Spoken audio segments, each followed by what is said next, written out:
Our first stop this morning in Washington is the National Museum of American History. The Washington Monument on a beautiful morning. This shows the whole complex of Smithsonian museums here on the National Mall.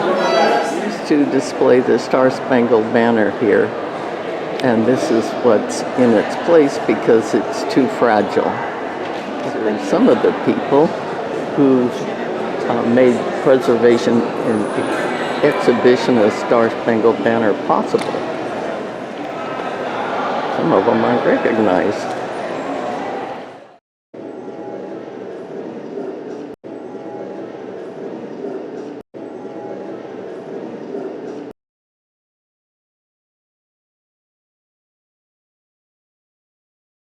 The statue of George Washington, made in 1840. American history begins with the Revolutionary War. The world the British colonists inherited was ruled by kings, aristocrats, and wealthy people. We decided to do something different. Here's a copy of the Virginia Gazette. Miss Payne, who wrote a very influential document called Common Sense. Selling tea in the harbor in Boston, we decided to boycott imports, and we made our own cloth. It wasn't as nice as what we bought from the British, but it was locally produced. Here's an old printing press, and we found that free press could still have opinions on one side or the other and sway people's opinions. An interesting chart showing political parties. Washington was against any political parties. Should all be one big happy family. And then we had Whigs, Federals, Democrat, Republicans.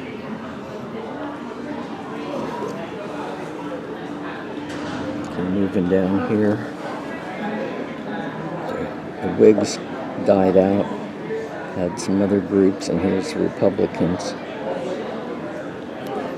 Lincoln, Johnson, Grant, Hayes. Doodads and buttons and stuff. Well, that's it. There's Franklin Roosevelt, Dewey, Kennedy.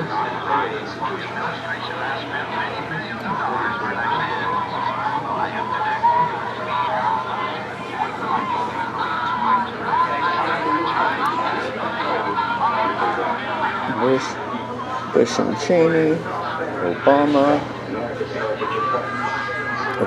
Biden, and up to Trump with Make America Great Again. The chair that Kennedy sat in for the famous debate between him and Nixon. If you saw it on TV, you thought Kennedy won. If you listened to it on the radio, you thought Nixon won. We learned that visual impressions are important. A great triumph of modern mechanical art and science. Yeah, I would say that's pretty elaborate.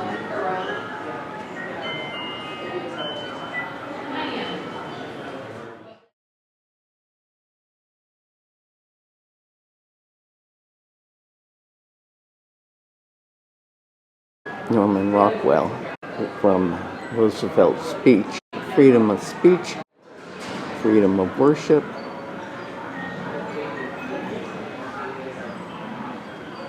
freedom from want, and freedom from fear. In this house from Massachusetts, Ipswich, near Boston, and put it here in the museum. So it was more expensive. I've taken parts of it away so you can see how it was built and what was inside. Still in the house. And wow, here's the attic. Same house. Now we've moved up to 1943 during World War II. Dorothy's slippers from The Wizard of Oz, 1939. And here's Judy Garland herself.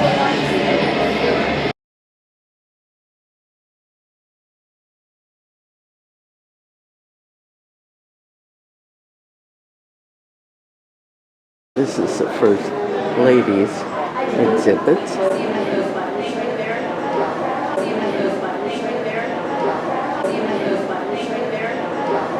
An evening gown worn by Dolly Madison. It was President's wife during the War of 1812. Worn by Grace Coolidge, Mimi Eisenhower. This one's beautiful. Very elaborate. This is Edith Wilson, 1910s to 1920. Gown worn by Julia Grant. Early 1870s. Oh, I like And that. here she is. Mine does too. Julia Grant's evening gown from the early 1870s. The fabric was a gift from the Emperor of China. What we have from Jackie Kennedy is this pearl necklace. The dress was worn by Jackie Kennedy.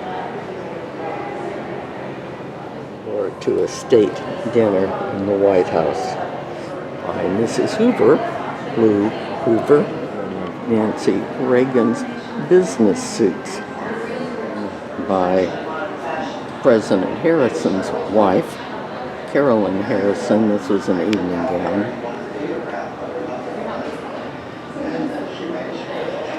Pretty elaborate decoration on that. That's a lot of work. China, starting with Martha Washington, and I'm not going to get the names on all of these, but they are pretty elaborate.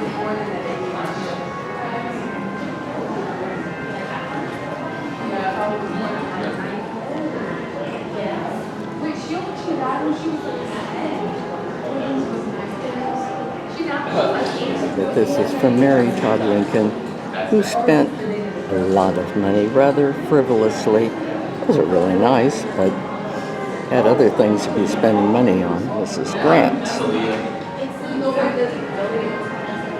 Look at that. That's meant to be a snowshoe. It's a bird. There's an oyster plate. Edith Roosevelt.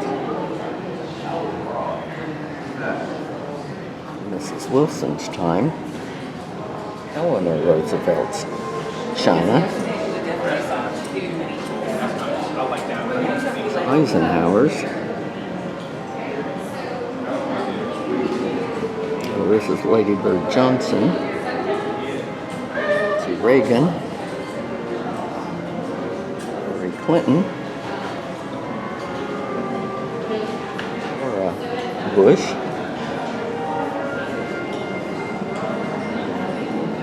This is Obama's China. Some more gowns here. This is Nancy Reagan, inaugural gown, 1981. Bush's inaugural gown. Clinton's inauguration gown. Bush's inaugural gown, 2001.